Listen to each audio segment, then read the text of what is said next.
This week in the Missouri Senate, we review another upcoming new state law. Senate Bill 802, the Missouri Rural Access. Senate Bill 802 was pre-filed on December 2nd, heard by the Missouri Senate Emerging Issues Committee on January 16th, given preliminary Missouri Senate approval on February 28th, sent to the Missouri House of Representatives on March 7th, sent to the executive branch on May 17th, and signed into law on July 11th.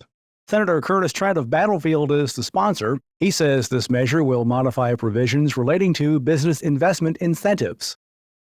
Allows investors to make capital investments in a rural fund. They are then allowed a 6-year tax credit beginning in the year that the initial investment is made. Tax credit is not refundable and may be carried forward to any of the 5 subsequent tax years. Senator Trent also says the main point is to benefit rural Missouri. To qualify, any rural fund wishing to accept capital investments must apply to the Department of Economic Development and have at least $100 million in investments in the United States, located within counties with a population of less than 50,000, and $30 million in investments in Missouri. The rural fund shall then use the capital investments to invest in businesses with less than 250 employees. He adds Senate Bill 802 also features a sunset. The department may reclaim tax credits if the rural fund does not invest 60% of the qualified investments within 2 years of the date of investment. Of course, the rural funds may exit the program after 6 years, and as an additional backstop, they must distribute to the state up to 10% of the amount of tax credits received if the tax benefits generated were less than the tax credits distributed. During the committee hearing on Senate Bill 802, Senator Tracy McCreery of St. Louis County pointed out her concerns.